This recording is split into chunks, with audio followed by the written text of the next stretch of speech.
saya nanti akan kita rutin untuk membaca Wal Habib.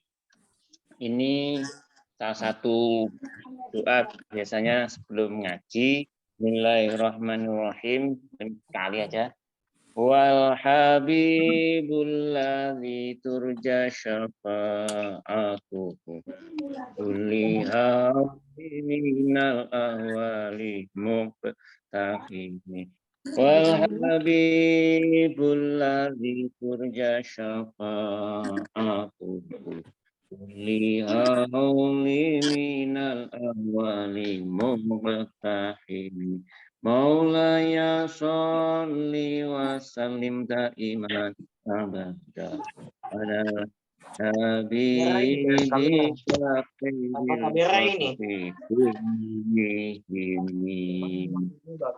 Alhamdulillah. Bismillahirrahmanirrahim.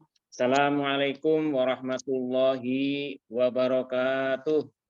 Waalaikumsalam warahmatullahi wabarakatuh.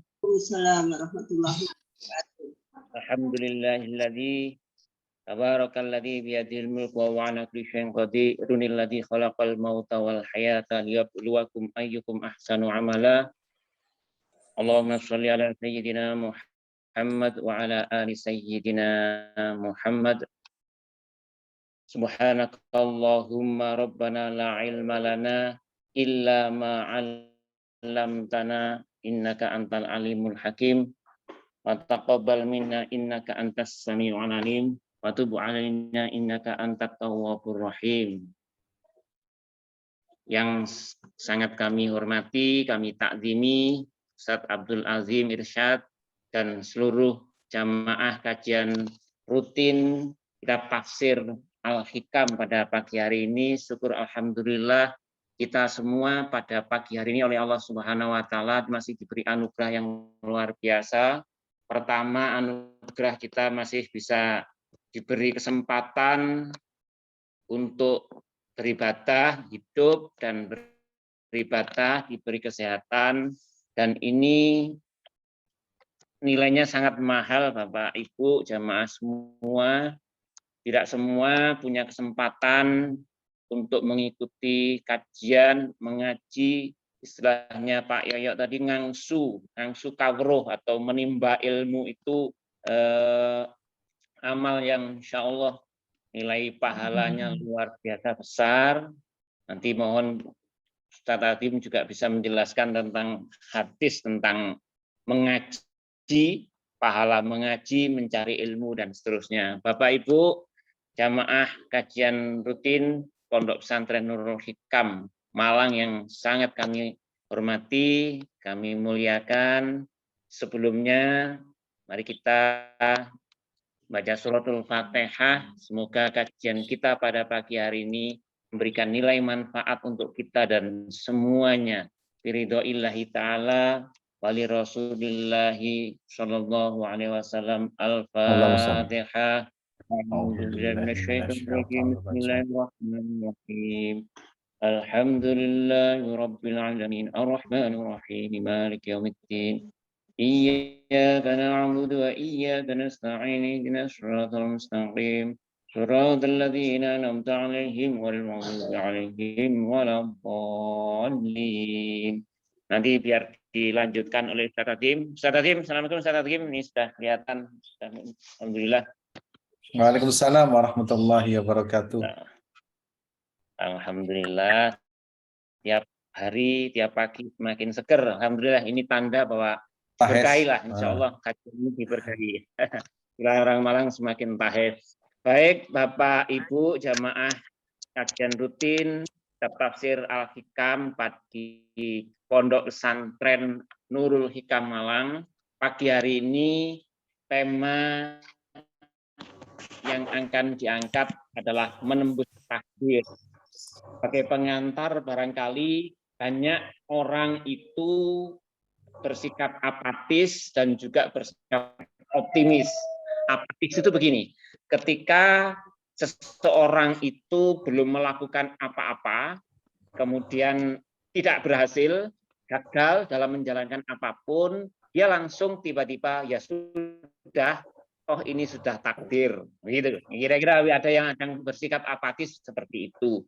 Sebaliknya juga ada orang yang optimis bahwa sukses kita, keberhasilan kita itu juga atas upaya, juga harus ada upaya, harus ada ikhtiar, karena menganggap bahwa takdir itu tidak selalu takdir itu masih bisa diupayakan, misalnya untuk diubah atau dan seterusnya. Tapi lebih detailnya kami persilahkan Ustadz Adim untuk menjelaskan tema menembus takdir. Lahu tafadhol Ustadz Adim. Bismillahirrahmanirrahim.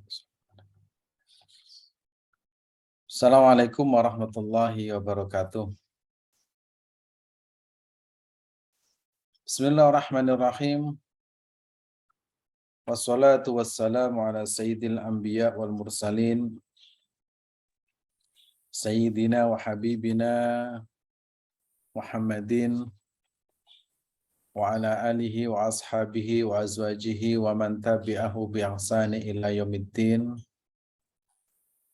Rabbi israh li sadri wa yassir li amri wahlul 'uqdatam min lisani yafqahu qawli. Raditu billahi rabba wa bil islami dina wa bi Muhammadin nabiyya wa rasula. Rabbi zidni ilma warzuqni fahma wal hikni bis salihin. Allahumma iftah lana futuhal arifin warzuqna fahman nabiyyin wa hifdzal mursalin wa ilhamal malaikatil muqarrabin. Allahumma 'allimna bima 'allamtana innaka antal alimul hakim. Allahumma shalli ala sayyidina Muhammadin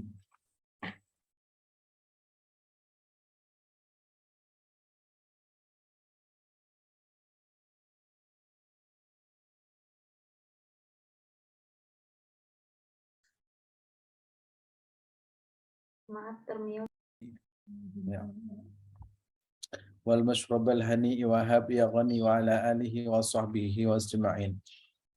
Allahumma salli ala sayyidina Muhammadin salatan analu bisri hifdzal Qur'an wal amala bihi warzuqni bihi ilman munira wa sallim tasliman katsira. Allahumma salli ala sayyidina Muhammadin al-fatih lima ughliq wal khatim lima sabaq nasir al-haq bil haq wal hadi ila siratikal mustaqim wa ala alihi wa sahbihi haqqa qadrihi wa miqdaril azim, amma ba'd. Alhamdulillah bertemu kembali dalam keadaan sehat walafiat yang dipimpin oleh Ustadz Abdul Muthalib dan juga Mas Nanda. Alhamdulillah semuanya sehat walafiat. Nah, ini Mas Thalib ini ngurusi pondok pesantren dan Mas Nanda itu mengurusi bangunan secara fisik. Alhamdulillah, mudah-mudahan Allah sehatkan fisiknya seperti membangun ya, pondok Nurul Hikam. Amin ya rabbal alamin. Salawat dan salam tetap tercurah kepada junjung kita Nabi Muhammad SAW, dan insya Allah barokah dari salawat yang kita baca kita kelak akan mendapat syafaat Nabi Muhammad SAW. Amin ya rabbal alamin. Sesuai dengan bacaan salawat, insya Allah kita akan diberikan ya, kemudahan ilmu yang belum kita fahami akan mudah kita fahami karena barokah dari salawat kepada Nabi Muhammad SAW. Dan saya ya, mengucapkan terima kasih kepada Bapak Ibu yang serta di dalam pengajian ini, mudah-mudahan istiqomah. Nah, saya sering menyampaikan kalau istiqomah itu berat, yang ringan adalah istirahat. Ya, memang istirahat itu adalah pekerjaan yang sangat ringan. Nah, tetapi barokah dari istiqomah itu Allah berikan miracle yang tidak diberikan kepada siapapun. Itu. Amal kecil dilaksanakan secara istiqomah jauh lebih besar, jauh lebih istimewa daripada amal banyak tapi kadang-kadang. Nah, makanya orang terdahulu itu kalau khatam ngaji Al-Quran dimulai lagi. Orang dahulu kalau khatam Bukhari Muslim diulangi lagi. Kalau dulu khatam takrib diulangi lagi. Kalau dulu khatam Al-Hikam diulangi lagi. Ngaji tafsir sampai berkali-kali. Dan itu memang tradisi para ulama terdahulu hingga sekarang. Nah, Hari ini kita akan mengkaji kitab Al-Hikam dan mudah-mudahan Allah berikan kemudahan. Namun sebelum kita mulai, kita hadiahkan Fatihah untuk saudara-saudara kita yang sedang sakit, mudah-mudahan diberikan kesembuhan ya. Nah, kita mungkin tidak tahu di antara kita, mungkin saudara kita, teman kita, atau orang-orang yang kita cintai, atau keluarga kita sendiri.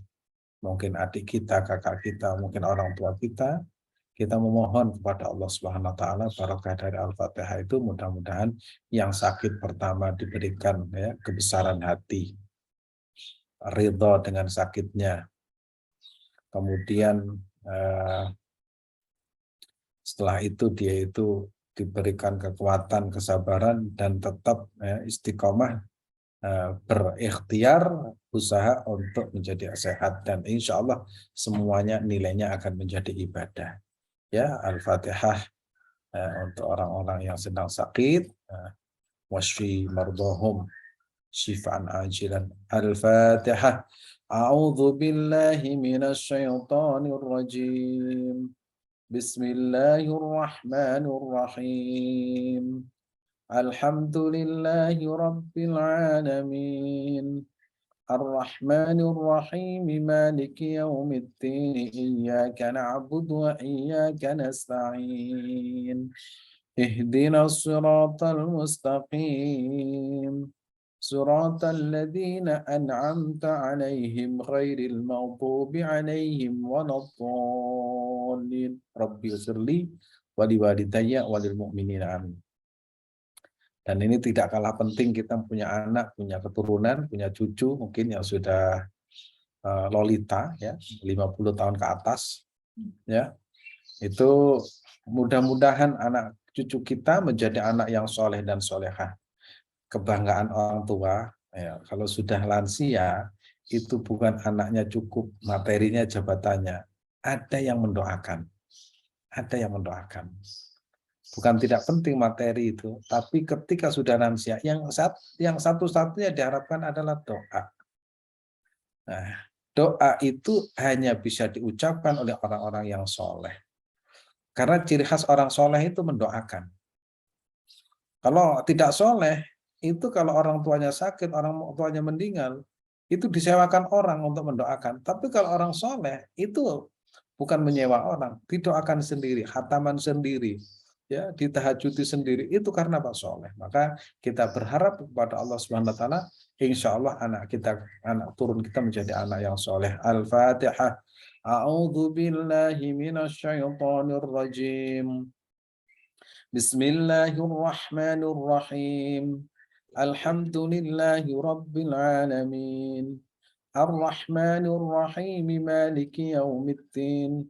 إياك نعبد وإياك نستعين اهدنا الصراط المستقيم صراط الذين أنعمت عليهم غير المغضوب عليهم ولا الضالين رب اغفر لي ولوالدي وللمؤمنين آمين.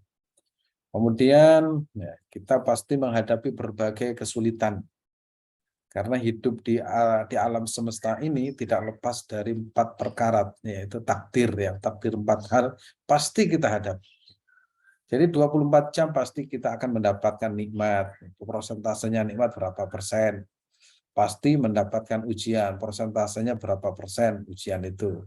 Bentuknya apa kita tidak tahu. Masing-masing itu punya kadar dan tahu takdir yang menimpa dirinya.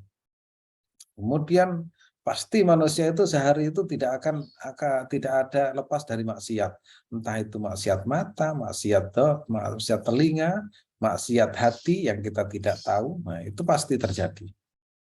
Nah, bisa jadi kita itu dalam sehari mungkin kita rajin ibadah. Nah, tapi kita tidak tahu ibadah kita itu karena Allah, apa karena tuntutan, atau karena ibadah itu karena merasa diri kita hebat, kita tidak tahu. Maka takdir itu pasti akan menimpa kita.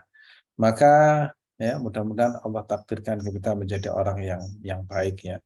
Dan insya Allah yang menghadapi ujian Allah berikan kesabaran, ya, ikhlas dan ridho dengan ujian itu, sehingga itu menjadi cara kita untuk naik tingkat atau naik derajat.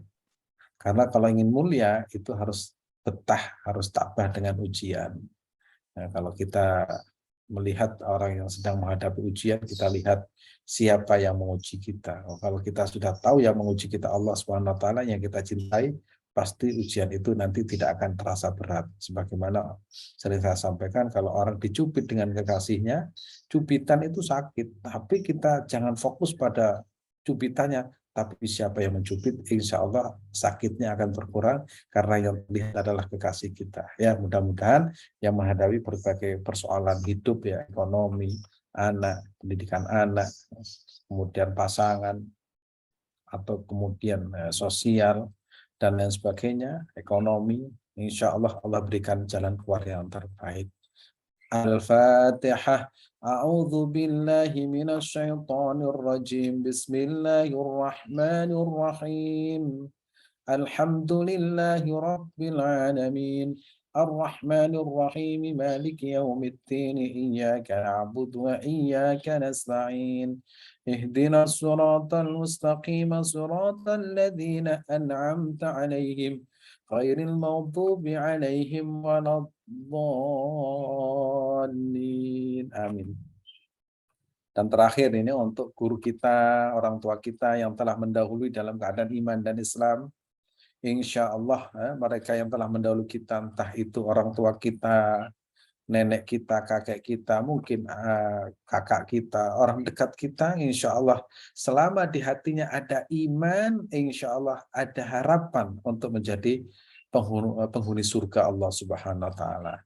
Karena berapapun besar dosa yang dilakukan, itu tidak sebanding dengan rahmat Allah Subhanahu wa taala selama dalam hatinya itu ada butiran iman, ada kalimat tauhid, ada kalimat la ilaha illallah, maka sebanyak apapun dosa itu tidak akan mengalahkan kalimat tauhid yang ada dalam hati manusia itu. Karena betapa sakralnya betapa sakralnya kalimat tauhid. Allah menciptakan alam semesta ini untuk dua kalimat syahadat, yaitu asyhadu an la ilaha illallah, dan insya Allah ya orang yang telah mendahului kita, guru-guru kita khususnya, yang mereka adalah orang-orang soleh, mereka mendapatkan kenikmatan di alam barzah, dan teman kita, saudara kita yang meninggalkan alam semesta ini, yang dalam keadaan iman dan Islam, insya Allah mereka itu mendapatkan ampunan Allah Subhanahu wa taala. Al-Fatihah. A'udzu billahi minasyaitonir rajim. Bismillahirrahmanirrahim. Alhamdulillahi rabbil alamin.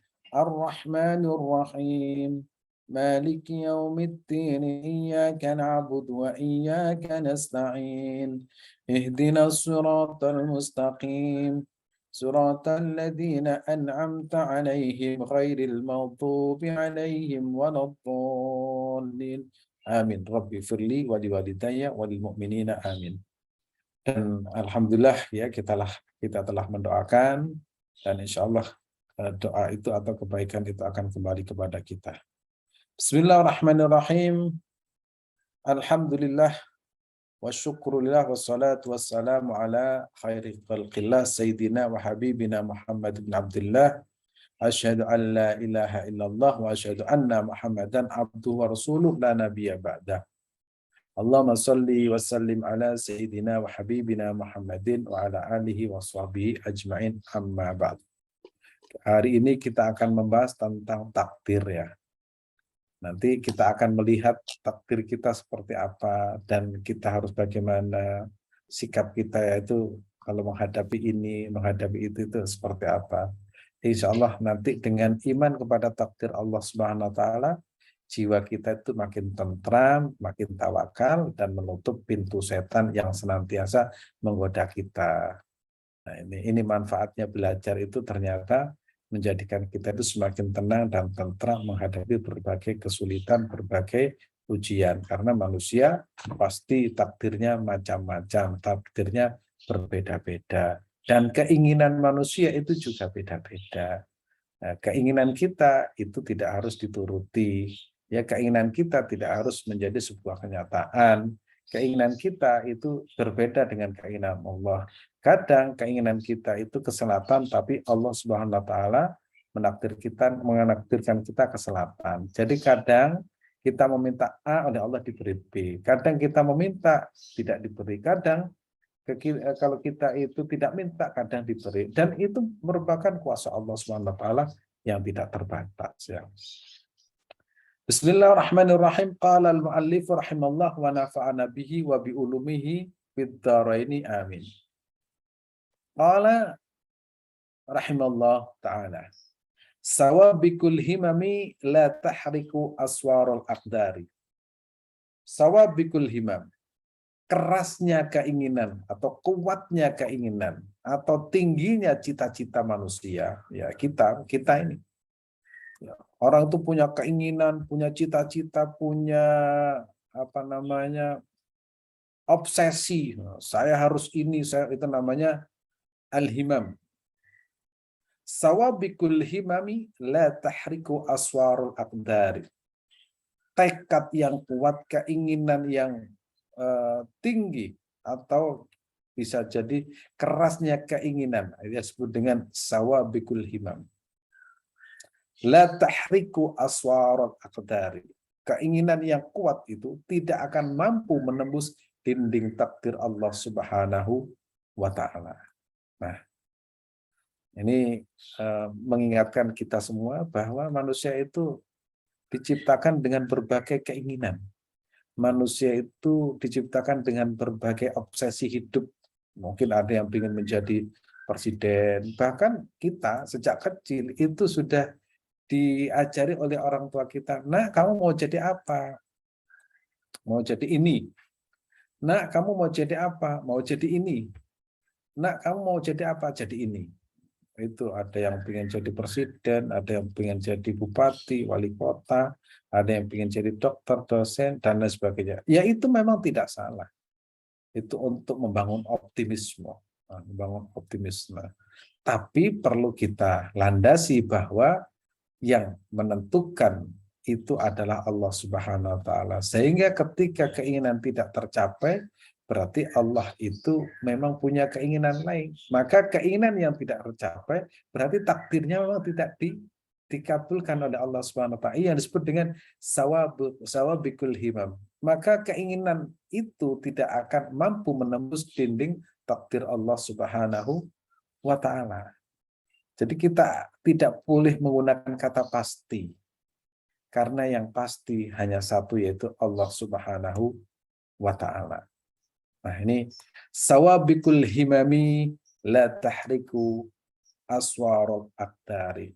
Tekad yang kuat, keinginan yang tinggi, kerasnya keinginan, ya, tak akan mampu menembus dinding takdir Allah Subhanahu wa ta'ala. Dan mudah-mudahan ya kita termasuk orang yang ditakdirkan baik oleh Allah Subhanahu wa ta'ala. Maka kita tak henti-hentinya bersyukur kepada Allah Subhanahu wa ta'ala. Sebagaimana yang pernah kita pelajari, kalau kita bangun tidur mengucapkan alhamdulillah, berarti kita menampakkan rasa syukur kepada Allah Subhanahu wa ta'ala. Siang sedikit bisa olahraga, alhamdulillah. Ya bisa berolahraga, bisa keluar keringatnya. Siang sedikit makan rawon, alhamdulillah. Siang sedikit sholat zuhur, alhamdulillah. Jadi 24 jam itu isinya hanya memuji Allah Subhanahu wa ta'ala. Karena memang Allah itu yang layak dipuji. Karena kalau kita mengucapkan alhamdulillah, berarti telah menampakkan kepada Allah rasa bahagia atas keberadaan kita di alam semesta ini. Sehingga dalam kondisi, misalkan dalam kondisi tidak nyaman pun, kita tetap ingat Allah, alhamdulillah. Ya, makanya dalam Islam itu ada istilah begini. Ada ajabali amril mukmin. Orang mukmin itu memang top, mengagumkan. Kalau dia dapat ujian, dapat ujian, dia itu ridho dengan ujian. Kalau dapat nikmat, alhamdulillah. Kemudian diterjemahkan, diilustrasikan oleh orang-orang Jawa, misalkan ada orang jatuh, untung ya cuma kakinya. Nah, itu masih ada, yang positifnya itu masih ada. Misalkan jatuh kakinya retak, untung kaki. Teman saya itu bukan hanya kaki, tapi kepalanya retak. Kadang kepala dan kaki retak, untung ya jantungnya masih. Karena yang dilihat itu adalah sisi positif. Ya, sisi positif. Dan itu akhirnya membangun sebuah harapan. Karena Islam itu harapan. Kalau kita itu selalu melihat harapan, insya Allah kita optimis dalam hidup ini. Tapi kalau kita selalu melihat masa lalu, itu akan melahirkan hidup ini adalah tasawuf. Tasawuf itu pesimis. Maka Islam itu adalah sebuah harapan. Islam datang itu memberikan harapan, harapan-harapan baik. Sehingga kalau orang ingin bahagia, itu jangan pernah berpikir masa lalu, tapi berpikirlah masa depan. Dan Islam itu mengajarkan kita berpikir masa depan. Orang misalkan punya masa lalu yang nggak enak, jangan terus dipikir masa lalu karena akan melahirkan sifat pesimis dalam hidup. Tapi kalau kita pikirkan adalah masa depan, itu akan ada harapan. Nanti saya begini. Itulah Islam yang mengajarkan kepada kita semua. Nah, itu sawabikul himami la tahriku aswarul hari. Kita lihat slide yang berikutnya. Makna himmah ya. Himmah itu apa? Keinginan yang kuat. Himmah atau tekad yang kuat seseorang di dalam mewujudkan keinginannya. Seperti orang ingin terkenal, itu berbagai cara dilakukan agar dia itu terkenal. Orang ingin mendapatkan jabatan, berbagai cara yang dilakukan untuk meraih jabatan. Kemudian orang ingin kaya raya, berbagai cara dilakukan, kadang harus menginjak kepalanya orang lain. Ya, itu karena tidak ada landasan agama. Ingin terhormat, ya, kadang tidak menghormati orang lain. Maka kalau kita melihat ya, keinginan-keinginan manusia itu biasanya kaitannya dengan duniawi. Jarang orang saya ingin menjadi waliullah, itu nggak ada. Saya ingin menjadi ulama, langka. Saya ingin menjadi orang ahli ibadah, langkah yang ada adalah saya ingin menjadi orang terkenal. Sehingga ada guyonan itu kalau orang ingin terkenal itu ya ketika kita haji atau umroh itu kadang menemukan teman-teman yang sedang tawaf, sedang sa'i, kemudian mereka foto, mereka itu selfie, terus guyonannya begini. Ente ini tawaf ibadah atau tawaf konten? Wah, sampai muncul seperti itu. Karena apa? Hampir semuanya itu digunakan konten untuk apa? Untuk memenuhi keinginan yang kuat itu, terkenal, hebat, terhormat, orang tunduk kepada dirinya. Itu semua dilakukan. Sehingga tahajud pun kadang menjadi konten. Mari kita tahajud agar itu akhirnya menjadi konten. Bukan tahajud, tawaf itu sebagai bentuk ketundukan kepada Allah Subhanahu wa taala. Jadi kadang himmah seseorang itu, keinginan seseorang untuk menjadi terkenal, menjadi hebat, kuat, ya itu selalu menjadi obsesi banyak manusia. Ya. Nah, keinginan manusia yang kita sebutkan tadi itu tidak akan terjadi, tidak akan terwujud jika tidak sesuai dengan ketentuan Allah atau takdir Allah Subhanahu wa taala. Jadi walaupun sedangkan kalau sudah takdir Allah Subhanahu wa taala itu pasti terjadi. Catatannya itu pasti suatu saat pasti terjadi. Kemudian ada yang bertanya, loh berarti kita nggak perlu usaha? Oh beda, usaha itu wajib, tapi usaha kita itu tidak harus berhasil. Yang membuat kita berhasil itu adalah ya ketentuan Allah Subhanahu Wa Taala. Kalau kita berusaha ya kita itu melaksanakan perintah Allah Subhanahu Wa Taala. Adapun keberhasilan itu ya itu adalah otomatis dari Allah Subhanahu Wa Taala. Manusia tidak akan mampu merubah takdir yang telah ditentukan Allah sejak zaman azali, maka wajib bagi seorang mukmin percaya dengan takdir Allah Subhanahu wa taala sebagaimana tertuang dalam rukun iman. Nah, takdir itu kan ada takdir khairihi wa syarrihi. Jadi kita itu tidak akan lepas dari takdir Allah Subhanahu wa taala. Tadi sudah saya singgung ya, 24 jam kita akan menghadapi 4 hal. Takdir itu ada 4 yang terjadi pada kita. Kita misalkan ahli ibadah, maka jangan pernah melihat ibadah kita itu adalah prestasi kita. Itu adalah pertolongan Allah Subhanahu wa taala. Berarti kita ditakdirkan baik. Karena ditakdirkan baik, maka kita harus bersyukur kepada Allah Subhanahu wa taala atas nikmat karunia ibadah itu.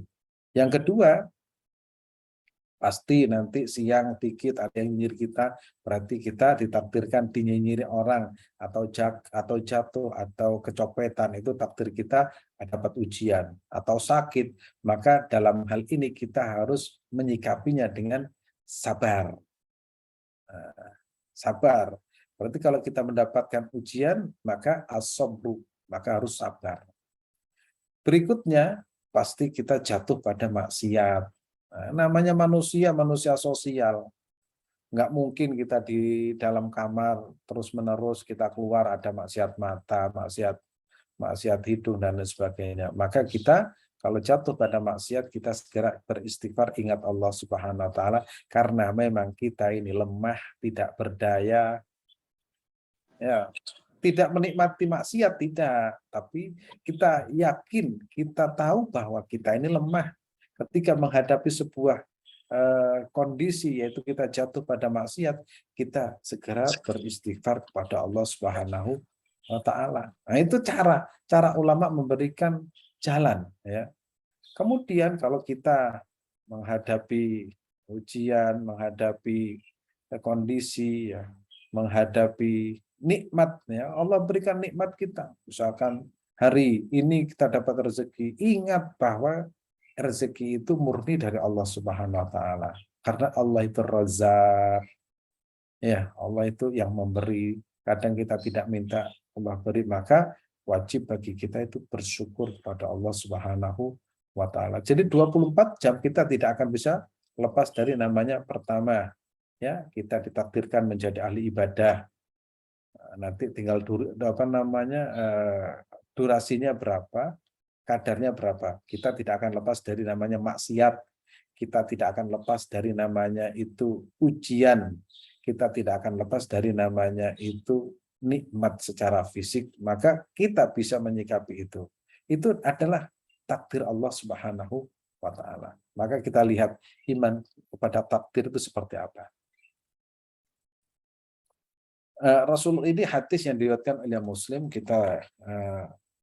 kita tahu bahwa hadis ini di berbagai kitab hadis ada, termasuk hadis yang saya kutip ini adalah penggalan dari kitab Arba'in Nawawi, yaitu di mana Rasulullah SAW itu didatangi oleh malaikat Jibril. Malaikat Jibril kemudian datang la yura athar safar. Jadi malaikat Jibril ketika Rasulullah SAW bersama para sahabat mengajar, tiba-tiba ada seorang laki-laki yang rambutnya putih, bajunya putih, ya. Kemudian tiba-tiba datang kepada Nabi, fa'as'ada rukbata ila rumah. Kemudian orang ini menyandarkan lututnya ke lutut Nabi, kemudian meletakkan meletakkan tangannya di kedua paha Rasulullah SAW, langsung berhadapan-hadapan. Tiba-tiba orang ini berkata begini, ya Muhammad, akhbirni anil iman, akhbirni anil Islam, akhbirni anil iman, akhbirni anil ihsan. Nah, setelah Islam adalah Islam ini antasyhadu alla ilaha illallah, bersyahadat pada Allah, ya, bersyahadat, kemudian bersaksi bahwa tidak ada Tuhan selain Allah, kemudian melaksanakan sholat, puasa, zakat, ila akhirih. Maka setelah Rasulullah menjawab demikian, sodaqta, betul Muhammad apa yang kau ucapkan. Kemudian malaikat ini tanya lagi, fa'ahbirni anil iman. Oh, kalau begitu coba fa'ahbirni, beritakan kepadaku atau kabarkan kepadaku, wahai Muhammad, anil iman, tentang iman. Iman itu apa? Qala, Rasulullah SAW jawab, antu'mina billahi wa malaikatihi wa kutubihi wa rusulihi wal yaumil akhir wa tu'minuna bil qadari khairihi wa syarrihi. Dan ya, kita beruntung tinggal di Indonesia. Hadis ini sejak kecil kita hafal. Kenapa? Karena ulama kita mengajarkan kepada kita, ketika kita ini membaca hadis ini, itu dalam puji-pujian. Misalkan di musola dulu waktu saya kecil, amantu billahi wa malaikatihi wa kutubihi wa rusulihi wal yaumil akhiri wa bil qadari khairihi wa syarrihi minallahi ta'ala. Itu sejak kecil kita sudah hafal. Kenapa? Betapa hebatnya ulama kita mengajarkan tentang rukun iman melalui puji-pujian sehingga satu kampung itu hafal semua. Nah, jadi mereka tanpa sengaja menghafal itu sudah hafal. Karena apa? Karena metode yang dilakukan. Ini tentang masalah takdir pun diajarkan demikian. Misalkan kita nggak boleh sombong. Nah, itu misalkan orang Jawa itu mengajarkan ojo dumeh. Loh, kalimat ojo dumeh itu merupakan ajaran mulia dari ulama yang kemudian dikemas dengan ojo dumeh, jangan sombong. Kita itu biasanya mau menungso itu mau sak dermo. Artinya apa? Kita tidak ada artinya apa-apa. Ojo dumeh, mau sak dermo. Itu kalimat-kalimat itu yang diambil dari hadis Nabi Muhammad SAW dan diamalkan. Jadi sebelum orang itu mengajarkan tentang sunnah, Nabi Muhammad, ulama-ulama itu telah membumikan sunnah di seluruh pelosok Nusantara. Sehingga sunnah Nabi itu menyebar di seluruh aspek kehidupan masyarakat kita. Termasuk menghafal hadis ini. Akhbirni anil iman, qala an tu'mina billahi wa malaikati. Apa itu iman?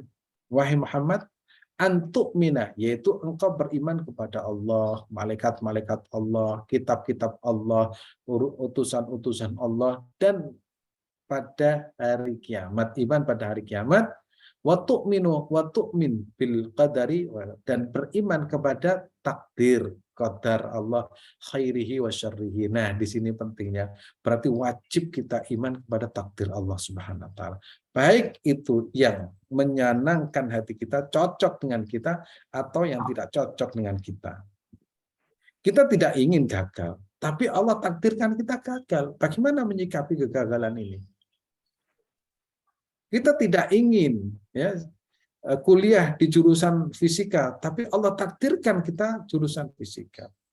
Ada orang saya ingin ini, tapi Allah berikan yang lain. Nah, ini sering terjadi, bahkan bukan hanya terjadi, pasti manusia itu akan mengalami. Tapi kadang-kadang itu, misalkan ada orang ingin menikah dengan si A, ingin menikah dengan si A. Kemudian orang tuanya mengatakan jangan nak, kamu itu nanti begini-begini. Ditabrak aja nasihat orang tua, ditabrak. Ternyata tidak lama kemudian dia itu disakiti oleh pasangannya. Nah, ternyata yang seperti itu betul apa yang disampaikan orang tua, atau terbalik. Dalam artian terbalik itu ada orang yang tidak kita anggap baik, justru dia itu menjadi orang yang baik. Ya, aku nggak suka dengan ini. Terus menikah terus. Ternyata dialah orang yang paling setia. Loh, kita tidak tahu. Makanya itu namanya sesuatu yang menimpa kita. Kadang kita tidak setuju, kita tidak cocok. Kita itu harus menerima. Itulah namanya takdir Allah Subhanahu wa taala. Nah, kalau baik itu namanya bil qadari khairihi wa syarri. Iman kepada takdir Allah, iman terhadap takdir yang cocok, yang baik, atau yang tidak baik pada kita. Dan itu pasti menimpa kita. Dan tidak akan ada satupun yang mengelak dengan takdir Allah Subhanahu wa taala. Wa kana Allah ala kulli syai'in muqtadir. Allah itu maha berkehendak. Allah itu yang menentukan. Innallaha ala kulli syai'in qadir. Innallaha, sesungguhnya Allah, ala kulli syai'in, terhadap segala sesuatu, qadirun, berkuasa. Ada orang, ini kan fakta ya, ini fakta. Contoh, ada anaknya tukang becak jadi bupati, ada anaknya jenderal terkena narkotika, ada anaknya turun PKI jadi ulama hafal Quran, ada anaknya ulama tidak bisa baca Al-Quran. Kenapa? Untuk menunjukkan bahwa Allah itu berkuasa. Nggak ada lain. Untuk menunjukkan kepada manusia bahwa manusia itu tidak berdaya, yang berkuasa itu adalah Allah Subhanahu wa ta'ala. Dan kekuasaan Allah itu mutlak, tak terbatas, dan tidak ada yang bisa menandinginya. Oleh karena itu kalau kita ini diajarkan di kitab Al-Hikam itu, kalau kita itu pagi ya, bisa sholat subuh, bisa sholat berjamaah itu, hati kita itu harus itu, ya Allah, terima kasih ya Allah. Di saat orang tidak bisa bersujud, kok ciptakan aku bisa seperti ini. Oh, itu rasanya itu bahagia. Dan kebahagiaan itu pasti dicatat oleh para malaikat yang bisa menggemparkan penduduk langit. Itu diajarkan kepada anak-anak kita. Makanya jangan pernah dalam kehidupan jangan pernah berkeluh kesah. Misalkan ada makanan nggak enak, kita lihat, jangan melihat nggak enaknya. Itu yang memberi itu adalah Allah Subhanahu wa Ta'ala. Itu kalau bisa seperti itu bisa menjadi kekasih Allah Subhanahu wa Ta'ala. Ini harus kita iman pada takdir Allah Subhanahu wa Ta'ala. Terus untuk mewujudkan keinginan kita, karena semua orang itu pasti punya keinginan, himmah. Nah, untuk mewujudkan keinginan itu, pertama itu harus ada usaha. Misalkan ingin menjadi dokter, usahanya apa? Jurusan, sekolahnya, ya, sekolah favorit, misalkan SMP, SMA, sampai SD, SMP, SMA, itu kemudian ikut bimbingan, usahanya apa? Untuk menjadi dokter, jurusannya kedokteran. Itu ada usaha. Terus ditambah lagi dengan berdoa. Doanya juga kaitannya dengan itu, ya Allah, mudahkanlah saya untuk bisa sampai pada jurusan kedokteran. Jadi semua lingkup yang dibangun itu mulai usahanya, ikhtiarnya, mulai doanya, mulai komunitasnya, mulai tawajuh. Nah, tawajuh itu keinginan yang kalau kita artikan itu gini, kita itu fokus, tawajuh itu fokus sampai tembus pada batin kita. Nah, itu namanya tawajuh.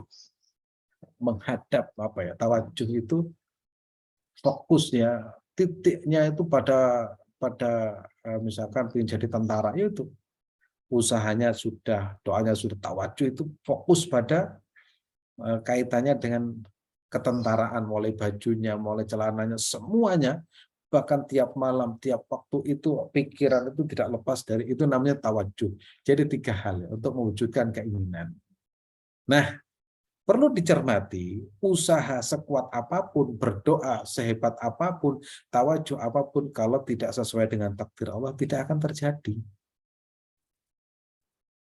Nggak bisa. Takdir Allah itu karena takdirnya tidak menjadi tentara, takdirnya tidak menjadi seorang dokter, takdirnya enggak. Kemudian apa usaha itu sia-sia? Tidak. Karena usaha itu walaupun tidak jadi, kalau kita sandarkan kepada Allah, yaitu pada pembelajaran yang pertama itu nilainya itu ibadah kepada Allah Subhanahu. Berdoa itu nilainya ibadah, tawajuh pun nilainya ibadah kepada Allah Subhanahu wa Ta'ala. Jadi tidak berhasil itu bukan berarti tidak dinilai oleh Allah. Justru usahanya itu dinilai sebagai nilai ibadah, doanya juga nilai ibadah, tawajuhnya juga nilainya ibadah kepada Allah Subhanahu wa Ta'ala. Nah, ini usaha itu hanya sebuah wasilah untuk mencapai, tapi yang menentukan adalah Allah Subhanahu wa Ta'ala. Kita lanjutkan. Kenapa tidak bisa? Karena Allah Maha Kuasa. Karena Allah itu Maha Berkuasa. Allah berkuasa, alam semesta ini, menguasai jagat raya ini, juga menguasai diri kita. Menguasai alam semesta dan isinya termasuk diri kita. Menguasai yang diciptakannya.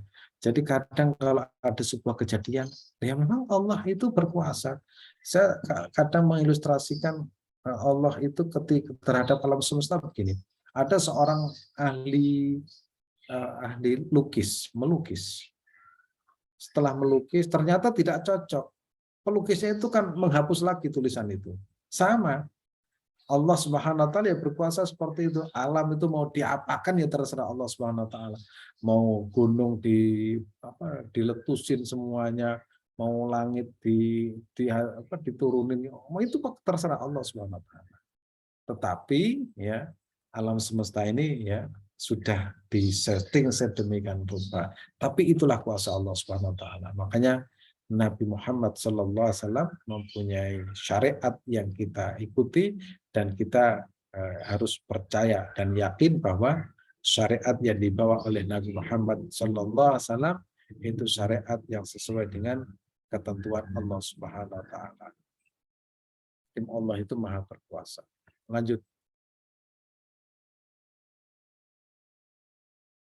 Nah, himmah itu, keinginan itu ada dua. Pertama, keinginan yang tinggi untuk taat kepada Allah Subhanahu wa taala untuk mendapat ridhonya disebut dengan himmatun aliyah. Keinginan yang tinggi. Itu biasanya orang-orang soleh itu seperti itu. Untuk dekat dengan Allah Subhanahu wa taala, banyak melaksanakan ibadah, sholat, puasa, zakat, itu himmatun aliyah.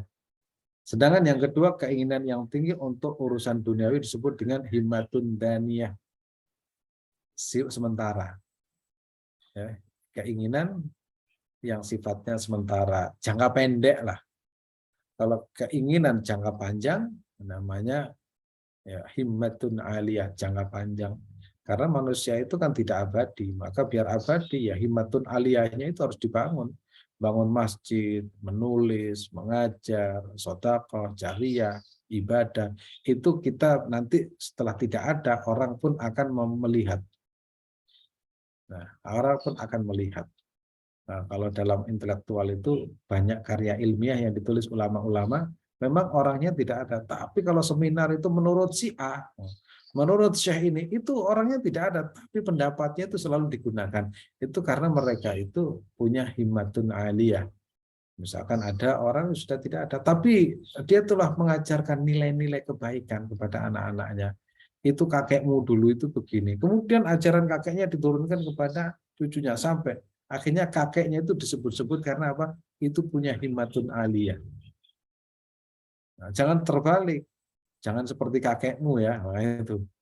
Kalau kenapa? Oh, jangan. Pokoknya kalau kata orang Jawa itu orang itu harus pandai mikul dhuwur mendem jeru. Artinya kalau kita mempunyai orang tua atau orang yang misalkan ya punya orang tua atau kok itu tidak baik, jangan kemudian disebutkan ketidakbaikannya kepada anaknya. Nah itu demikian ya, itu namanya mendem jeru. Kita pendam rapat-rapat ya aibnya. Tapi kalau kebaikannya mikul dhuwur, kita tunjukkan. Nah, ayahmu itu hebat. Nah. Ayahmu itu berangkat pagi pulang sore hanya ingin membahagiakan kamu. Dia laki-laki yang bertanggung jawab. Itu namanya apa? Membangun himmatun aliyah ya, cita-cita yang tinggi. Kalau baik itu terus kita sebut-sebut. Makanya orang-orang yang soleh itu cita-citanya yang tinggi namanya himmatun aliyah. Kalau yang sifatnya sementara itu namanya himmatun daniyah. Terus lanjut.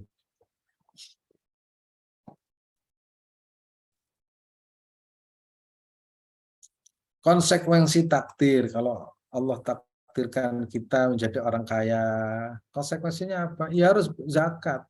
Yaitu bentuk rasa syukurnya itu berzakat, sedekah, infak. Itu konsekuensi. Kalau diberikan sehat, ya gunakan kesehatan itu untuk mendekatkan diri kepada Allah Subhanahu wa taala. Nah, misalkan kalau dia itu misalkan alim berilmu, ya mengajarkan ilmunya. Ya, ditakdirkan menjadi orang berilmu, wajib baginya mensyukuri ilmunya dengan mengajar. Kemudian Allah menakdirkan kita menjadi orang yang diamanai untuk menjadi seorang wakil presiden, bupati, wali kota, RT, kita bersikap jujur dan adil. Itu konsekuensinya demikian. Kemudian kalau Allah takdirkan kita miskin, nah wajib bagi kita sabar, ridho dengan kondisinya. Itu namanya konsekuensi dari takdir yang menimpa kita. Makanya tadi saya sebut kalau kita ditakdirkan oleh Allah Subhanahu wa taala sering mendapatkan ujian, kita ya sabar tadi. Berarti kita itu mendapatkan pahala dengan kesabaran. Kalau kita ditakdirkan kaya, kita mendapatkan pahala dengan bersyukur, yaitu dengan sedekah. Kalau kita ditakdirkan menjadi orang soleh, kita mendapatkan pahala dengan ibadah kita. Kalau kita ditakdirkan maksiat, kita mendapatkan pahala dengan ingat Allah, beristighfar. Nah, jadi ini konsekuensi dari takdir Allah Subhanahu wa taala. Dan tidak ada orang yang lepas dari takdir yang seperti ini, enggak ada. Enggak ada. Sebaik-baik orang itu pasti masih ada keburukannya. Seburuk-buruk orang itu pasti ada kebaikannya. Maka kita mendingan melihat sisi baiknya saja. Insya Allah kalau kita selalu melihat titik kebaikannya, insya Allah akan menjadi orang yang paling bahagia. Dan sumber sumber terpercaya dari berbagai sumber, orang yang paling bahagia adalah orang yang selalu sibuk dengan rezekinya sendiri, dengan diri sendiri, bukan melihat kebahagiaan orang lain. Karena orang yang selalu menghitung kekayaan orang lain itu orang yang paling menderita. Ini enak ya kaya, ini enak ya hebat, ini enak ya tenar. Jadi tiap hari itu menghitung kesuksesan orang. Akhirnya dia itu menderita di atas kesuksesan orang lain. Kalau kita melihat, alhamdulillah saya bisa ini, akhirnya tidak sempat melihat kehebatan dan ketenaran serta kesuksesan. Itulah orang yang paling bahagia. Akhirnya bisa bersyukur dengan apa yang Allah berikan kepadanya. Kita lanjutkan. Memenuhi obsesi daniyah. Nah, ini keinginan duniawi tadi ya, sifatnya sementara. Bagaimana cara ikhtiar sekuat tenaga? Ya ikhtiar, usaha. Sesuai dengan tuntunan agama. Kita cari misalkan ingin menjadi dokter, ya sudah ikhtiar sekuat tenaga. Kemudian sesuai dengan tuntunan agama, sekolahnya, ya, pergaulannya, kemudian tidak boleh memastikan saya pasti berhasil, nggak bisa. Ini yang tidak boleh. Ketika gagal, kita harus tahu, oh ternyata Allah Maha berkehendak. Allah tidak mentakdirkan saya. Nah gitu, kita akhirnya menjadi orang yang tenang. Itu yang disebut sawabikul aqdar. Terus lanjut. Bagaimana cara menembusnya? Manusia tetap harus memiliki himmah aliyah untuk dekat dengan Allah Subhanahu wa taala dengan berbagai cara, mulai zikir, sholat tahajud, sedekah, juga harus memiliki himmah daniyah. Himmah ini ya. Ini himmah daniyah, namun tetap harus yakin bahwa Allah segalanya. Ibnu Athaillah hanya mengingatkan bahwa himmah yang tinggi tidak akan mampu melampaui takdir Allah Subhanahu wa taala. Misalkan kita sudah usaha sholat 5 waktu dikerjakan, puasa Senin Kamis dikerjakan, kemudian sholat tahajud dikerjakan, sedekah dikerjakan, kok belum sukses, berarti kita itu ditakdirkan Allah demikian. Sehingga Ibnu Athaillah itu hanya mengingatkan bahwa himmah yang sangat tinggi pun itu tidak akan bisa melampaui takdir Allah Subhanahu wa taala. Seorang mukmin akan makin kuat dan kokoh imannya kepada Allah tatkala obsesi tidak terwujud. Dikatakan dalam sebuah catatan ya, dalam sebuah buku-buku klasik, bagaimana engkau mengenal Tuhanmu? Seseorang menjawab, dengan kegagalan keinginanku. Jadi begitu gagal, dia itu berkata, Tuhanku itu memang luar biasa. Tuhanku itu memang top. Tidak bisa diatur oleh hambanya. Itu karena menunjukkan apa? Untuk mengenal bahwa Allah itu berkuasa, lihatlah kegagalan dirinya. Saya sudah uang sudah sekian banyak kita keluarkan, itu kalau politis ya. Semua orang itu sudah kelihatannya mendukung saya. semua orang sudah saya kondisikan, ternyata tidak jadi. Maka dengan kegagalan itu akhirnya kita mengenal Allah itu memang berkuasa. Jadi kalau orang beriman ketika melihat sebuah kegagalan itu akan semakin yakin itulah Tuhan saya yang sesungguhnya. Nah, jangan terbalik. Percuma saya sholat, percuma saya zakat, ternyata itu bahaya. Nah, kalau sudah seperti itu bisa keluar dari iman. Karena ternyata banyak orang yang demikian itu. Begitu dia itu tidak sukses pada sholat 5 waktu dikerjakan, haji dan umroh ternyata gagal. Oh ternyata Tuhan saya itu tidak menuruti saya. Loh Tuhan kok mau menuruti hambanya? Itu namanya Tuhan kok taat terhadap aturan manusia. Namanya Tuhan itu Al-Qahhar, tidak bisa diatur oleh siapapun. Makanya para ulama ketika gagal dalam sebuah dalam sebuah keinginannya atau yang tidak terwujud, mereka alhamdulillah ternyata Tuhanku adalah Rabbus samawati wal Tuhanku itu maha qahar yang tidak mungkin diintervensi oleh siapapun dari makhluknya termasuk saya, sehingga akhirnya bertauhid kita itu semakin mantap. Kita lanjut. Manfaat iman terhadap takdir, apa manfaatnya? Ketenangan batin. Usaha demi usaha dilakukan, kok batal dan gagal, tidak terwujud. Akhirnya apa? Ya takdirnya. Artinya batin itu akhirnya tentram. Ya memang Allah berkuasa. Allah tidak menginginkan seperti itu. Akhirnya batin itu kan tenang karena iman kepada takdir. Terus akhirnya apa? Usaha sudah saya lakukan, akhirnya saya tawakal kepada Allah Subhanahu wa taala. Usaha sudah, berdoa sudah, tawajuh sudah, kok belum dikabulkan, akhirnya melahirkan namanya tawakal. Dan yang ketiga ini penting, ya, menutup pintu setan. Ya, setan itu begini cara kerjanya itu. Ya, kalau kita itu gagal dalam sebuah pencapaian atau mencapai sebuah usaha, setan itu akan mengatakan begini, membisiki, percuma kan kamu sholat, percuma kan kamu ibadah, percuma kamu tahajud. Kamu ibadah, kamu sholat, tahajud ini semua dilakukan, dana dikeluarkan, ternyata kamu gagal. Itu sebenarnya bisikan setan. Nah, kalau kita iman terhadap takdir, ya, memang ini belum takdirnya, memang Allah punya kehendak lain. Akhirnya hati kita tenang, tawakal kepada Allah, setan nggak bisa menggoda kita. Makanya cara untuk melemahkan godaan setan itu tiap hari kita harus bahagia.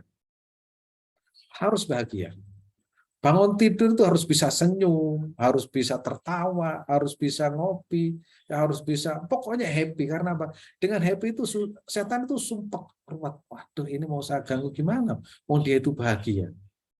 Jadi kalau kita menyendiri kadang itu di pojok sambil merenung, ya Allah, takdir saya kok begini, anak saya begini, istri saya begini, teman saya begini, akhirnya percuma saya hidup. Oh, setan tuh masuk semua. Nah, begitu tertawa, setan tuh nggak punya jalan untuk menggoda. Makanya para ulama itu kadang sering bercanda karena apa? Menutup pintu setan agar tidak masuk. Karena kalau kita menyalahi, merenungi nasib. Kenapa saya begini? Seolah-olah kita mengatakan, ya Allah, kenapa kau ciptakan aku seperti ini? Seolah-olah tidak terima dengan kondisi yang Allah ciptakan kepada kita. Tidak ridho dengan kondisi itu. Makanya kita doa, ya, setiap malam kita berdoa. Itu ada doa yang diajarkan oleh Abdullah Al-Haddad, raditu billahi robba wa bil islami dina wa bi Muhammadin nabi. Raditu billahi, ya Allah, aku ridho engkau sebagai Tuhanku. Kalau sudah ridho itu ya bahagia.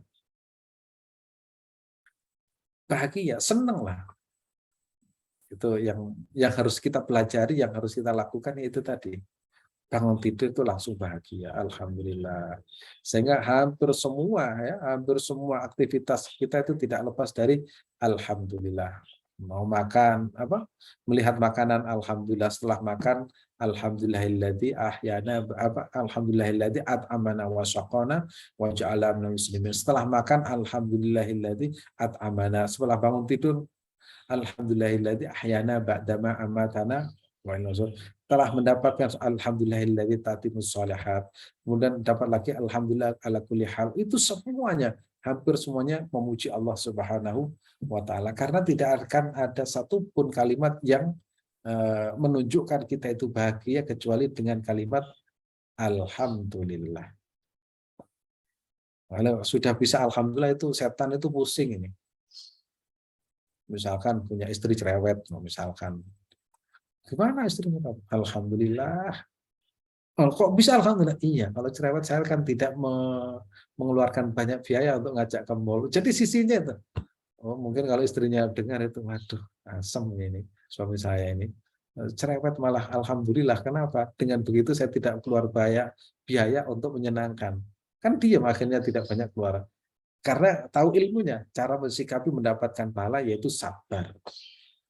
Coba kalau istrinya agak cerewet, ayo mas kesini, wah itu keluarnya biaya banyak.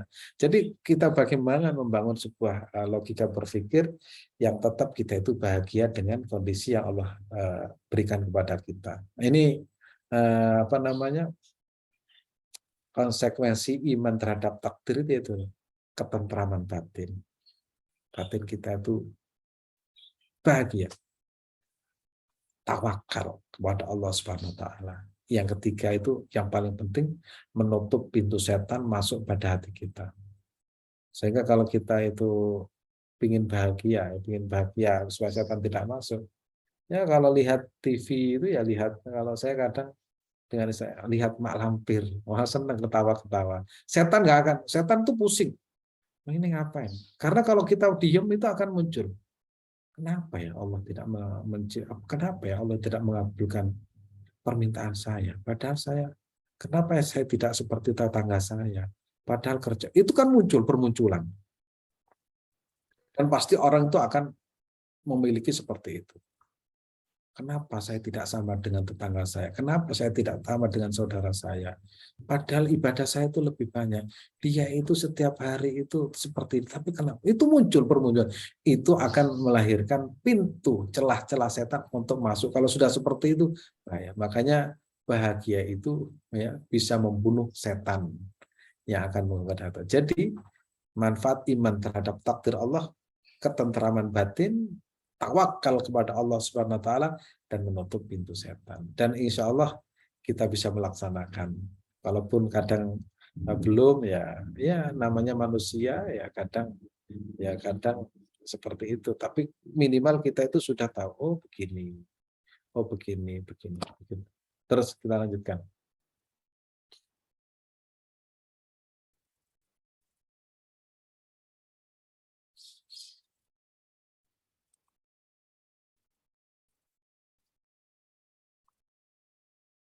Kita lanjutkan. Ini apa namanya, menutup pintu setan. Dan yang terakhir ya,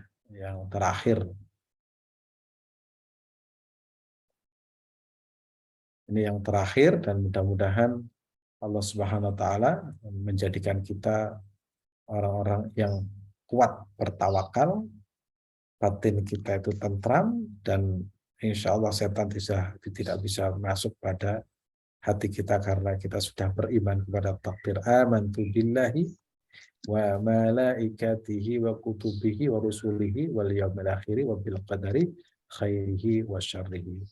Ya, bil qadari khairi wa syarrihi minallahi ta'ala. Terima kasih.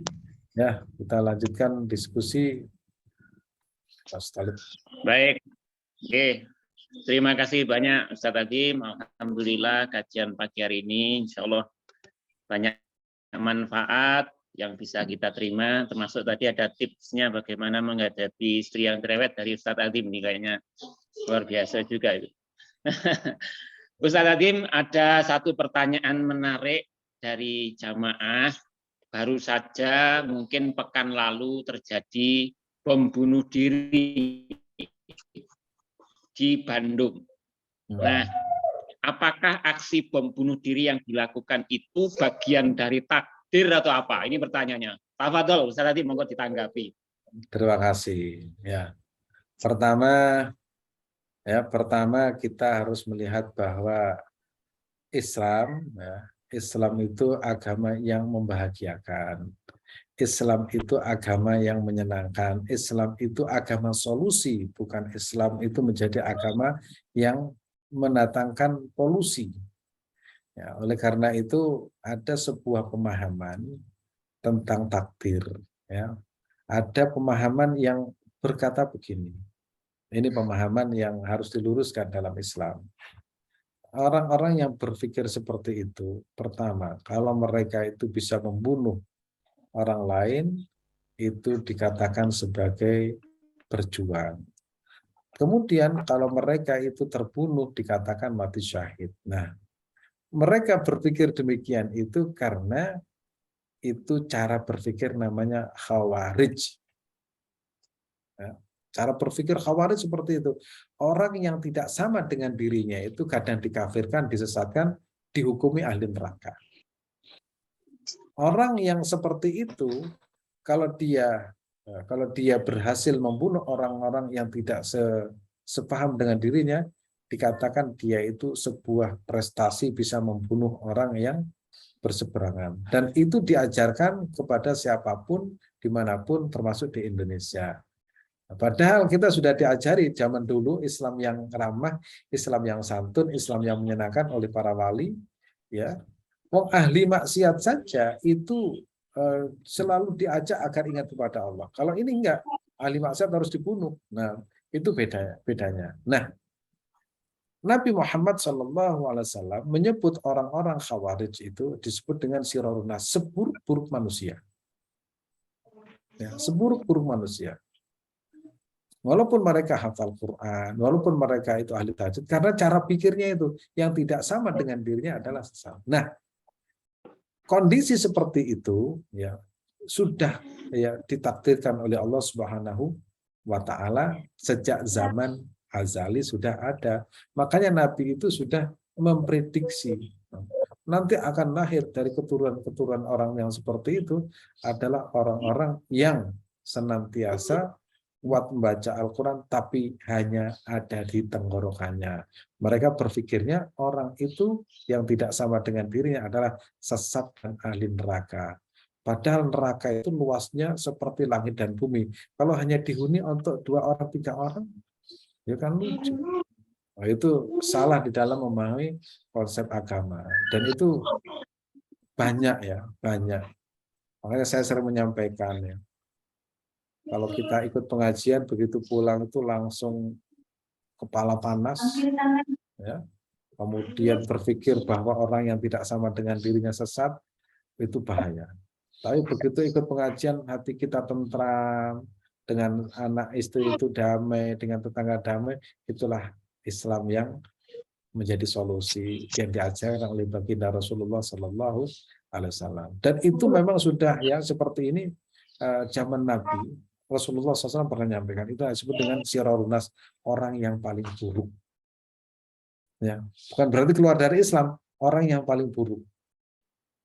Karena menganggap yang lain itu adalah keluar dari Islam. Karena keluar dari Islam, mereka itu mengatakan bahwa harus diperangi. Kalaupun mati, dia itu merasa bahwa itu adalah mati syahid. Kalau dia itu mati syahid, kalau dia itu bisa membunuh orang, itu adalah sebuah prestasi. Mudah-mudahan kita dijauhkan. Dan ini dulu banyak di kalangan mahasiswa, karena memang ada sebuah proyek besar untuk merusak citra Islam. Mudah-mudahan kita termasuk ditakdirkan yang baik, insya Allah. Amin. Amin. Ya Rabbal Alamin. Terima kasih Ustaz Adim atas tanggapan dan jawabannya. Satu lagi boleh Ustaz Adim? Ada satu pertanyaan di chatting itu. Jadi ini pertanyaan terakhir, nanti barangkali Bapak Ibu kalau ada pertanyaan berikutnya bisa langsung chatting atau telepon Ustaz Adim, monggo. Pertanyaan berikutnya, jadi seringkali merasa sedih, seringkali menangis, tiba-tiba menangis sendiri ketika teringat masa lalu, ketika teringat dosa-dosanya, tiba-tiba menangis, tiba-tiba sedih, menjadi apatis dan seterusnya. Apakah itu bisikan setan atau apa, Ustaz? Monggo dipun tanggapi, Ustaz. Begini, saya ada mahasiswa itu tanya begini. Ini mahasiswa. Saya mau tanya, ini tanyanya galak ini. Apa? Saya ini karena pernah melakukan maksiat dengan berbagai maksiat saya kerjakan, saya ingin bertobat. Dan tobat saya ingin berjuang di jalan Allah, mau pergi ke Palestina. Kaget saya. Seperti itu. Karena ingat-ingat dosa. Nah, ingat dosa, akhirnya cara menebus dosanya dengan berpikir ekstrim seperti itu. Kemudian saya gampang, ya orang ingin ingat dosanya bertobat kepada Allah Subhanahu Wa Taala, tidak harus pergi ke Palestina. Itu kalau kamu pergi ke Palestina itu namanya bunuh diri. Loh kok bisa? Jihad. Nah, saya terangkan tentang jihad. Jihad itu menurut Mbah Nawawi Al-Bantani. Jihad itu tujuannya mati apa menang? Dia menjawab. Saya tanya, jihad itu tujuannya apa? Menang apa mati? Ya mati. Mati syahid, masuk surga. Berarti kalau kamu tujuan jihad itu mati, berarti kamu pecundang. Kalau kok bisa? Namanya kita perang, tujuannya menang. Terus saya buat logika begini. Misalkan ada perang, jumlah umat Islam 10, kemudian jumlah orang kafir 10. Kalau pikiran umat Islam semuanya ingin mati syahid, kira-kira yang menang siapa? Ya kamu tinggal berangkat kan setor nyawa selesai. Tapi yang menang siapa? Orang kafir. Berarti kamu rela mati untuk membiarkan mereka hidup. Berarti itu pecundang. Kalau kamu mau perang di jalan Allah, siapkan fisikmu, strategimu, biayanya, diserahkan. Sehingga kalau perang itu tujuan menang. Tatkala kamu perang kemudian mati, itu mati syahid. Baru Mas, berarti tujuan kita itu menang. Iya, jangan sampai sudah kurus, nggak punya duit, berangkat sampai ke Turki, ditangkap, masuk penjara, nggak jadi perang. Harus disiapkan strateginya. Kalau saya sering mengatakan, kamu orang kalau mau jihad di Amerika misalkan, ya nikah dengan putrinya Biden atau cucunya selesai. Nggak usah mengangkat senjata. Nanti belum mengangkat sudah mati duluan. Nah artinya begini, orang-orang yang pernah melakukan dosa atau masa lalu yang kelam itu menjadi pintu orang-orang tertentu untuk dijadikan peluru untuk bunuh diri. Karena penyesalan demi penyesalan itu kalau diiyakan begini, iya kamu dosa. Satu-satunya cara untuk menebus dosa kamu harus begini. Tapi kalau ketemu Islam yang benar itu tobat. Nah, tobat apa? Menyesal. Kemudian berjanji tidak mengulangi. Kemudian kalau sudah terjadi meningkatkan kualitas ibadah pada Allah Subhanahu wa taala. Jangan mengingat-ingat dosanya masa lalu karena itu akan membuat kamu pilu. Maka ingatlah rahmat Allah itu lebih luas daripada dosamu. Jangankan dosamu, dosa ya seluruh umat Islam yang pernah berdosa itu Allah berjanji akan mengampuni dosa-dosa mereka. Dan orang yang bertobat itu Rasulullah berjanji dijamin apa? Dijamin tidak memiliki dosa. Atta ibu minadzambi kamaladan balahu. Dan orang yang bertobat dari dosanya, walaupun dosanya itu sebanyak langit dan bumi, memenuhi langit dan bumi, sebanyak buih di lautan, bagi Allah itu sedikit karena rahmat Allah itu jauh lebih luas. Sehingga Allah Subhanahu wa taala mengatakan, Allah Subhanahu wa taala menegaskan, innallaha yuhibbut tawwabina wa yuhibbul mutatahhirin. Sesungguhnya Allah itu mencintai orang-orang yang tobat. Orang-orang yang tobat itu dicintai. Wa yuhibbul mutatahhirin. Kalau sudah demikian, Allah itu kalau sudah mencintai hambanya, orang yang bertobat, pasti Allah tidak akan menyakiti atau menyiksa kekasihnya.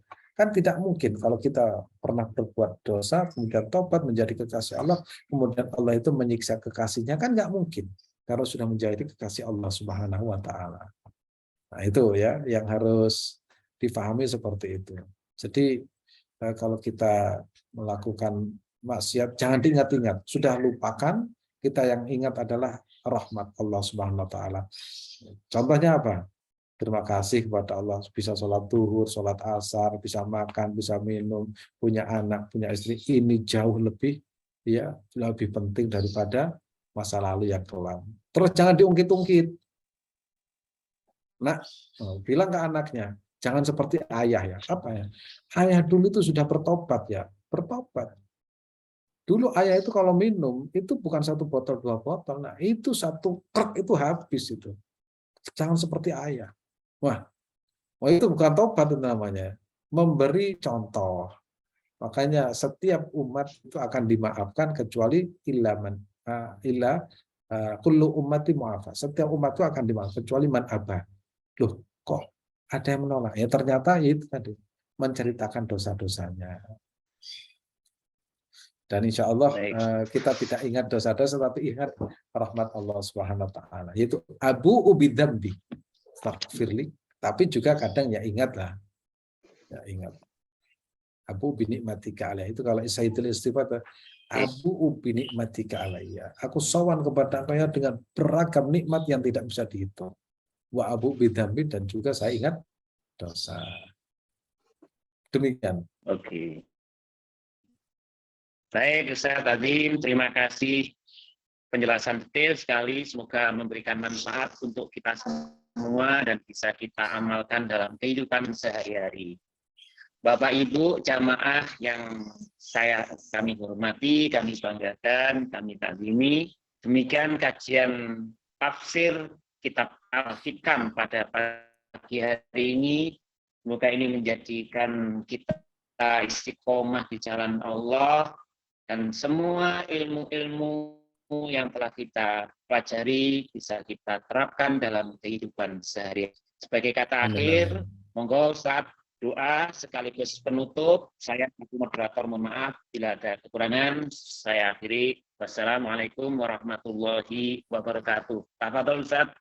Waalaikumsalam warahmatullahi wabarakatuh. Kita akhiri dengan doa ya. Saya akan membiasakan membaca sholawat ya. Sholawat yang kita baca mudah-mudahan menjadi wasilah Allah berikan kepada kita kemudahan dari berbagai kesulitan, dan cita-cita kita insya Allah diwujudkan oleh Allah barokah dari sholawat kepada Nabi Muhammad SAW, termasuk memiliki keturunan yang soleh dan soleha, dan juga insya Allah orang yang mau menunaikan ibadah haji juga diberikan kemudahan, panjang umur, banyak rezeki, ya kemudian berkah usia dan berkah keluarga. Amin ya rabbal alamin. Bismillahirrahmanirrahim. Allahumma salli wa sallim ala sayyidina wa habibina Muhammadin sayyidil awwalin wal akhirin wa rahmatika ya arhamar rahimin. Allahumma salli ala sayyidina Muhammadin salatan tankashifu biha ma ghaba anni warzuqni biha ilman ladunni wal mashrabal hani ya wahhab ya ghani wa ala alihi wa sahbihi wasallim. Allahumma salli ala sayyidina Muhammadin salatan tuwasi'u biha alaina al-arzaq wa tuhassilu biha lana al-akhlaq wa ala alihi wa sahbihi wasallim. Allahumma salli ala sayyidina Muhammadin salatan tadfa'u biha anna at-ta'na wa ta'un wa sa'ir anwa'i bala'i yaqul ya Allah ya man amaru bainal kaf wan nun wa ala alihi washabbihi wasallim. Allahumma shalli ala sayyidina Muhammadin salatan tankashifu biha ma ghaba anni warzuqna biha ilman ladunni wal mashrabal hani ya wahhab ya ghani wa ala alihi washabbihi wasallim. Allahumma shalli ala sayyidina Muhammadin salatan وعلى آله وصحبه صلاة أنال بسر حفظ القرآن والعمل به وارزقني منه علما منيرا وسلم تسليما كثيرا. اللهم صل على سيدنا محمد صلاة تبلغنا وأهلنا بها حج بيتك الحرام وزيارة قبر نبيك عليه أفضل الصلاة والسلام في عافية وسلامة ولطف وبلغ المرام وعلى آله وصحبه وسلم. اللهم صل على سيدنا محمد صلاة تكون بها لكل عسر يسرا ولكل داء دواء ولكل شقاء من شفاء وعلى آله وصحبه وسلم. اللهم صل على سيدنا محمد اللهم صل على سيدنا محمد قمر الوجود في هذا اليوم وفي كل يوم وفي اليوم الموعود سر وجهر في الدنيا والآخرة. اللهم صل على سيدنا محمد نورك الساري ومدادك الجاري واجمعني به في كل أطواري وعلى آله وصحبه نور. اللهم صل على سيدنا محمد صلاة تغفر بها الذنوب وتصلح بها القلوب وتنطلق بها الأصول وتلق بها الصعوب وعلى آله وصحبه ومن إليه منسوب. اللهم صل على سيدنا محمد الفاتح لما أخلق والخاتم لما سبق ناصر الحق بالحق والهادي إلى صراطك المستقيم وعلى آله وصحبه حق قدره ومجده. اللهم ارزقنا يا الله زيارة مكة والمدينة لأداء الحج والعمرة في كل سنة وبجاه رسول الله صلى الله عليه وسلم. Ya Allah, berkahilah usia kami. Ya Allah, berkahilah anak-anak kami. Berkahilah keturunan kami. Berkahilah ilmu kami. Berkahilah rezeki kami. Berkahilah jamaah pengajian kami. Berkahilah sahabat-sahabat kami. Berkahilah negeri kami. Berkahilah kesehatan kami. Rabbana zalamna anfusana fa illam taghfir lana wa tarhamna lanakunanna khasirin wa tub alaina innaka antat tawwabur rahim. Subhana rabbika rabbil izzati amma yasifun wa salamun alal mursalin walhamdulillahi rabbil alamin. Terima kasih. Wal afu minkum. Mudah-mudahan semuanya sehat walafiat ya, Ibu Ida, Ibu Lilis, Ibu Dewi, Ibu Yeni, Ibu Helmi, Pak Bambang, Pak Istiantino, kemudian ada Pak Santoso, Ibu Redo, semuanya sehat walafiat, Mas Iko, Nur Hayati, mudah-mudahan semuanya diparingi sehat jasmani rohani, keluarganya insya Allah dijaga oleh Allah Subhanahu wa Ta'ala. Amin ya rabbal alamin. Assalamualaikum warahmatullahi wabarakatuh. Waalaikumsalam warahmatullahi wabarakatuh. Pak Ustadz. Terima kasih Ustadz. Sama-sama. Selalu.